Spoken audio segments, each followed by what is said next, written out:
Hello, everyone. It's me, Chris. Hope you're in the best of your life. I know that I am. Good morning. It's a beautiful morning sitting here. So, I want to talk about a story, tell a story today. So, this is a story that is something that happened and something that I processed and everything else, and I feel grateful for it in retrospect.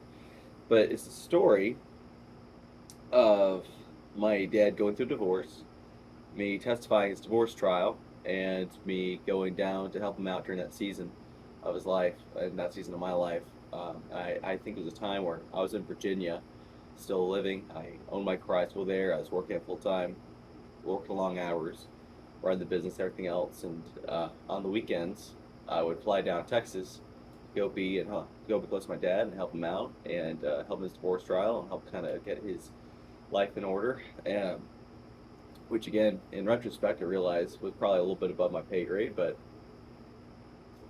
for reasons, I think it was a good thing. I think it was worth it, despite the fact that I probably should have been focusing myself more. Uh, but what is life but to give your gift and help out others?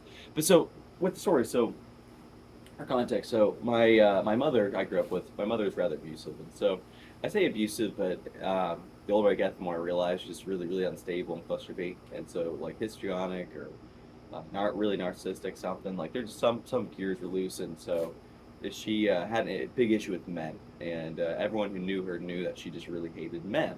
And I was the oldest son, and coincidentally, I look exactly like my father. Have a very scary personality to my father. We're very similar sense of humor, everything else, and so my mother tended to kind of bring it out on me. So as a child, oftentimes my mom would beat me different things, and she would call me my dad's name as she would hit me, and that would be her way of projecting all of her anger and rage and everything else. And so with that being said, I was really blessed that I had a couple women in my life that kind of took that role and actually did care for me. And those two women in my eyes, my grandmother, well, three. My grandmother was the number one. My grandmother was just the most amazing woman I've ever met. And if I could one day be, if I could be half the man that she was a woman, I'd be the manliest man alive. But she was the most bad to the bone, amazing human being I ever had. And am I more blessed than anyone to have had her in my life?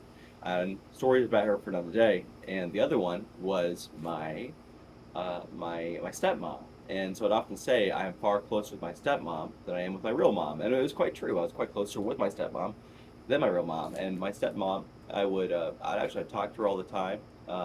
We would call, or we would chat. When I was a kid, she used to send me emails. We'd email each other different stuff, and just talk. And she would just kind of be there. And so my stepmom, she sadly, her father had a similar story of abuse and everything else, and it's a real rough situation. He's a very abusive guy, and so she finally got to the point where I love my dad, but I have my issues, he has his issues, and so their marriage just didn't work out. And so they got a divorce, and so the woman my dad was married to, she was about 15 years younger than he was, and so she had a lot of resentment built up, and she was in her mind's eye, it was he took her youth and so now she wasn't able to live life she wanted to because of him, according to her, and maybe there's some truth to that. I'm not sure. I'm not one to judge. Again, it wasn't my marriage, so I can't really see it. But so they had four kids together, so they had a pretty rough court battle. And my dad, being my dad, and if you think I'm abrasive, my dad is more abrasive than I am. He is more Texan than I am by a mile, and he's just like the most abrasive guy you've ever met. Good guy, but just really, yeah. My dad likes to get his own way, and he does not like being told what to do. And if you're going through a divorce trial, going through court, and the court is or doing lots of court orders and everything else, ooh, yeah, not a recipe for disaster a little bit. But so with that being said, so when the divorce happened, it didn't just take away kind of in my anxiety. It didn't just hurt me in the sense that it hurt my dad. It hurt me in the sense that because my stepmom, now my relationship with my stepmom was basically over because she blocked me and everything and wanted nothing to do with me. And the times that she did reach out were just kind of an attempt to bash my dad, and yeah, I just wasn't there here for that. I wasn't rude or anything, just wasn't here for that. And so that being said, she also, being that she got custody of the kids, that means I also don't get to see my siblings. I haven't seen my siblings. I see my siblings, my half siblings, but I see my siblings. I haven't seen them in about 5 years now, and so that definitely was rough. So, but besides all that, but so with that being said, during that time, my dad, I love him, but he's not the most organized guy. He's a good man. He's held a job and steady, provided for his family, and you can't ask for more than that. But he just, as far as like finances, like he never understood like how compound interest works, which again, like 70% of the country doesn't understand that. Or he understood savings, but he came from the old school, like back in the day in the 20, like the old school, like his dad back in the 20s. It was you hide your cash in the asparagus shaker and you put it in the attic or you put it out under the mattress or you buy gold or you buy guns and not necessarily bad things, but if my dad had a little more knowledge at a younger age, he would have been really set and wouldn't have been in that position to the same degree, and he would have been okay. But sadly, being that all of his retirement, all of his valuables were basically solids and cash, or objects, they were taken from, and so he still got out ahead, more ahead than he likes to make himself out to be, but not as ahead as he could have been. But besides, it doesn't matter. And so during that time, I'm the only child that my dad, who would really talk to my dad. So my dad would call me all the time, and so he would call me all the time, everything else, tell me about what's going on, all the drama, the divorce, stuff like that. Which again, in retrospect, I realized I should have better boundaries. I really should not have been worried about my dad, but I was still going through my thing. I was still upset, and so I didn't have enough going on in my life. I wasn't driven enough in my life, so I kind of let someone else's life consume mine. And albeit my dad's a good man, I really should have been living my life.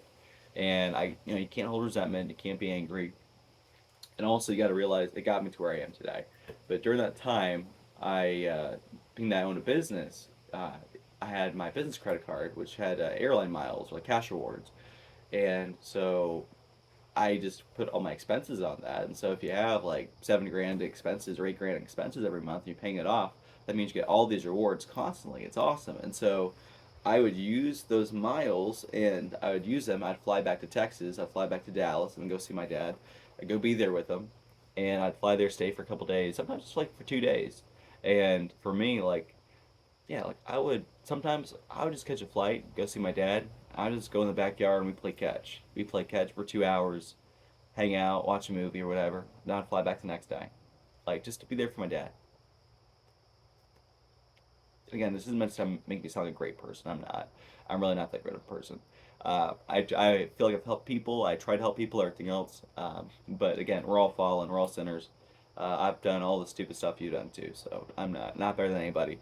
But with all being said, though, something that was really shocking to me was that, and something I noticed especially online and so many men I talk to, is we have this strong desire for connection. We have this strong desire to look up to somebody. We have this strong desire for a father figure, for somebody to help us in life, for somebody to give us guidance. And so I would look to my dad for that. But and my dad, albeit he could give me some good guidance in certain ways, he wasn't really qualified to give me guidance in many other ways. And that's not a bad thing. And me putting the expectation on my dad to be able to give me guidance to achieve the things I want to achieve, which for me, while my dad had a good life, for me, I wanted financial freedom. I wanted to be wealthy. I want or real like and wealthy enough. And this is saying, guys, too, is that we tend to not be very specific in our goals. And for me, it's I don't for me it's wealthy enough. It's enough I can live comfortably, live the life I want, and have my time back, so I can do the things I want to do, which is this and art,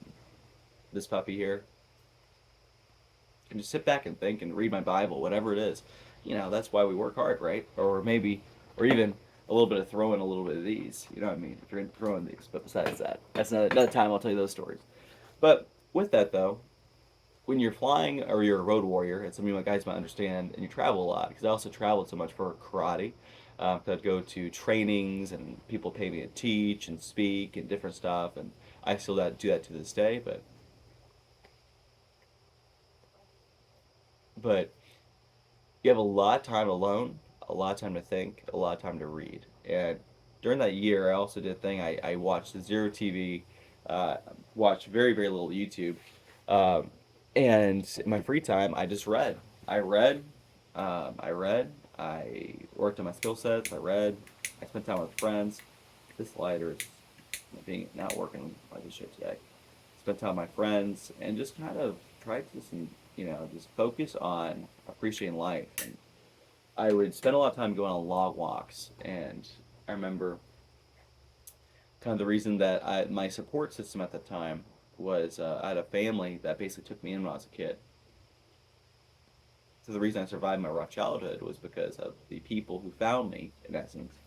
And so I had a family that I'm part of their family now, and that's a joke because that they're basically my family because they just are at this point. And so on the weekends, I'd either be in Texas to be there with my dad, or I'd be visiting my family in essence. And my best friend, he still was there with them, and so we spend time together. We would hunt, we would beekeep of all things, beekeep, play video games, go chop wood, go do stuff. And something about manual labor if you're a guy just brings you so much peace. And but with all that being said, I know when I was younger and even today, I would just crave that father figure role. I would crave doing the things with someone, learning to chop wood right, learning to, build, learning carpentry, learning, whatever it may be, to beekeep, go there and beekeep, like stuff like that. I would crave that. And so I remember that year, 2018, that Christmas I spent Christmas with my dad. And so uh, after my grandmother passed away, different story, uh, he inherited her log cabin out in the woods there in East Texas. And so in East Texas, we have those real tall pine trees, right? Real tall pine trees. And so there's a bunch of pine trees that were surrounding our house and looked like they could fall in the house at any moment. And that Christmas, we just, for like a week or so, we spent that time. We hunted hogs. We hunt hogs. Got a few hogs. And, well, that's what you do when you're in Texas, right? And then we hunt hogs, and then we we chop down trees. And so you chop down a pine tree, you chainsaw it, and so it's real tall. So you get the rope strapped up, and you have to pull it in the direction you want. So he would saw, I would pull. He would saw, I would pull. And so you'd pull the tree down, you'd yell timber, and then you'd jump to the side, hope it doesn't hit you. If it does, at least you died in glory. But you do that, and um, I just found myself like I crave those experiences. And so for me, people will blow, a few $100 in alcohol on the weekend or whatever else it is. And for me, it was a plane ticket. For me, a plane ticket to go see my dad. Go see my dad. For me, gas money, drive an hour to go see my best friend and his family and just go hang out and just appreciate life and just read the Bible and hang out and just kind of get that father figure role filled. And so I lived that way for a while. And it was because I'd been going through my thing, and I had, if you watch my other video, I had kind of that a lot of pressure with everything else, and then also the business coach I had at the time for my business had pressure of like super salesy and you gotta make all the money in the world, and if you're not working 80 hours a week and sleeping 4 hours a night and making all the money, then you're a loser, blah blah. So I believed all that nonsense, which is nonsense by the way. And so I was killing myself working, and on the weekends I was kind of de-stressing that manner. And then of course there's like and I say all that, but there's a woman there too. There's that too. I still did my stuff. I was still training for my marathons and everything else and all that stuff. And there were still like girls that I'd go, and being that I lived in a small town, oftentimes I would go and I would date a girl who lived in the town over just because she wouldn't be going to the town. She didn't live in the town I was in, and so my students wouldn't all know who she was because otherwise all my students would be like gossiping all the time. And so at the time, like I don't care now that I'm older, but when I was younger, I felt insecure about it for some reason, which is stupid. Which probably makes sense why she broke up with me. I probably deserved that. She probably thought I was cheating on her. I wasn't cheating on her, but she probably thought I was cheating on her, which is very understandable. But yeah, and also because I was always catching flights on the weekend to go see my dad, and you can, good luck maintaining a relationship with a girl when you're going to see your dad every Saturday and Sunday on the weekends,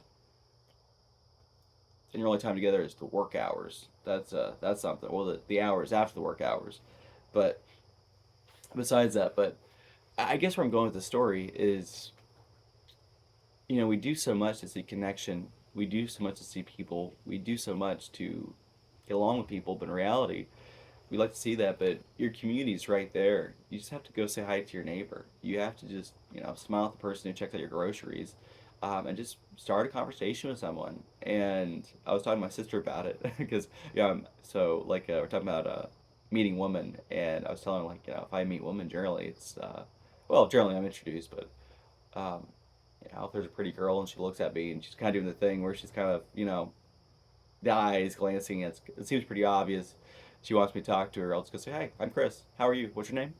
And introduce myself. And simple as that. And people want connection. It's just that people are too afraid to talk and too afraid to seek out the connection. And yeah, and as I can say, I kind of went for drastic measures. Didn't get a wife from Russia or anything like that, but as some guys do. But I was kind of seeking more of a different kind of connection than that. But besides that, but if you are lonely, find community. There are people. People are shockingly similar to us, and we tend to hate people because we see the things in us, in them, that we dislike about ourselves. And with some humility, with some grace, and realizing that we made mistakes too, you can go out and make some amazing connections, amazing friends, live the best life of all time. At least for me, even though financially I haven't done quite as well the last year or so. I'm doing well though. Don't get me wrong. I'm doing fine. Uh, I'm so much happier. And and I'm gonna surpass whatever I did when I was younger financially by a mile. Like, and I'm still really young, by the way. So like, I'm gonna be just fine, and I'm so grateful.